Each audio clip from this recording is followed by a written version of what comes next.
আউযুবিল্লাহি মিনাশ শাইতানির রাজিম বিসমিল্লাহির রহমানির রহিম আসসালাতু আসসালামু আলাইকা ইয়া রাসূলিল কারীম আম্মা বাদ। আলহামদুলিল্লাহ, সকল প্রশংসা আল্লাহ তাআলার।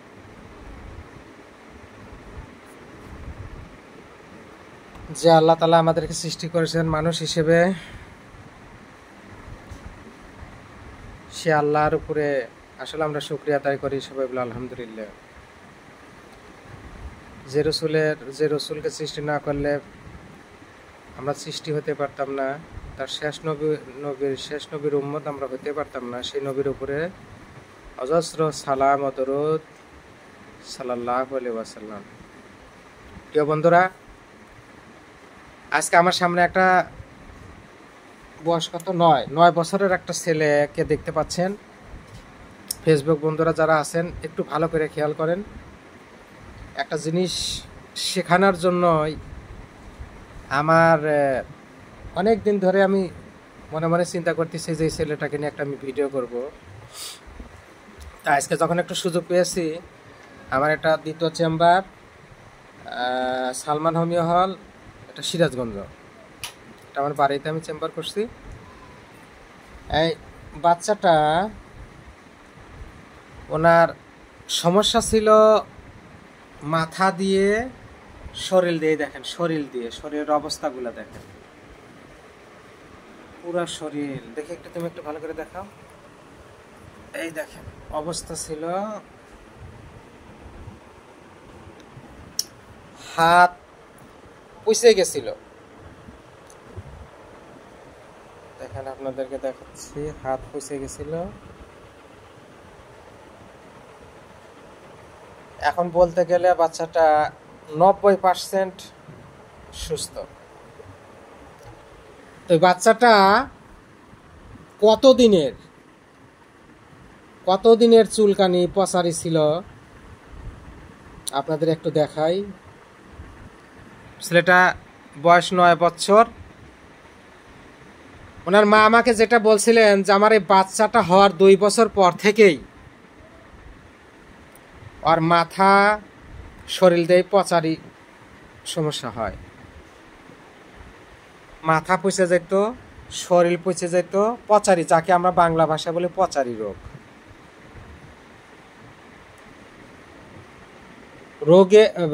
রোগীটার বয়স হলো 9 বছর, আর বাচ্চা হওয়ার 2 বছর পর থেকে তার এই রোগ। তাহলে রোগের বয়স কত? 7 বছর। আপনার বাচ্চার বয়স, রোগের বয়স 7 বছর না? 7 বছর বয়স। আচ্ছা, এই 7 বছর বয়সে তো আপনি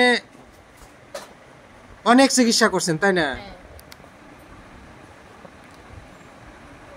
7 বছরের বাচ্চার জন্য যে এত কষ্ট করলেন, বাচ্চা কি সুস্থ হয়েছিল? সুস্থ হয়েছিল না। আমি বাচ্চাটাকে 4/5/2025 তারিখে আমার কাছে নিয়ে আসে। আমি বাচ্চাটার দেখেন, বাচ্চা হওয়ার 2 বছর পর মাথায় পচারি শুরু হয়, এলোপ্যাথি চিকিৎসা চলে, ক্রিম ব্যবহার করা এবং চুলকানি, পচারি। আমি বাচ্চাটার যতটুকু কেস্টেকিং করার দরকার পরে আমি করেছি, কেস্টেকিং করছি। কেস্টেকিং করার পরে আমি এই বাচ্চাটার জন্য ওষুধ শুরু করেছিলাম সালফার 0/2 দিয়ে। আমি এই বাচ্চাটার ওষুধ সালফার 0/2 দিয়ে শুরু করেছি, আজকে 0/5 দেব। আমার এই সালফার ওষুধে রোগীটাকে নির্দোষভাবে ধীরে ধীরে ধীরে ধীরে আরোগ্যের পথে নিয়ে যাচ্ছে। তাই বন্ধুরা, যারা ফেসবুক দেখেন, যারা আমার ভিডিওগুলো দেখেন, তারা ভালো করে খেয়াল করেন যে আসলে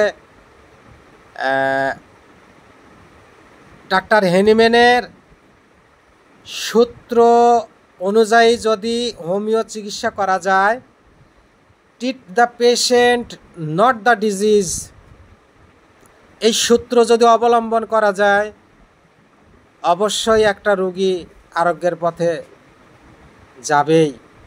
এটাই বাস্তবতা।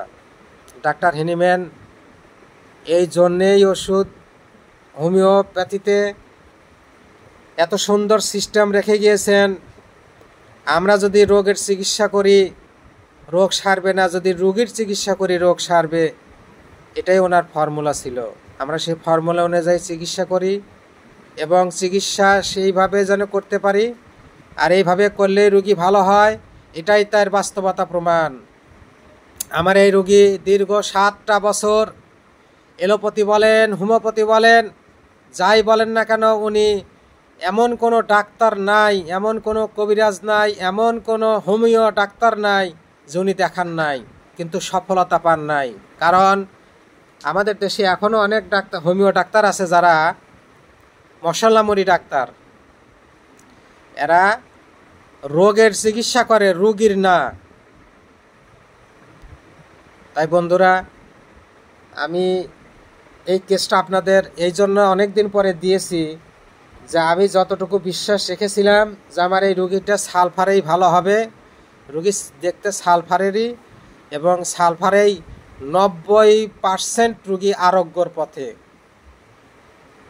এখন তোমার ভালো লাগে? ভালো লাগে? হ্যাঁ, ভালো করে বলো, তোমার ভালো লাগে? আগের সাথে তুমি ভালো বোঝো? সুন্দর।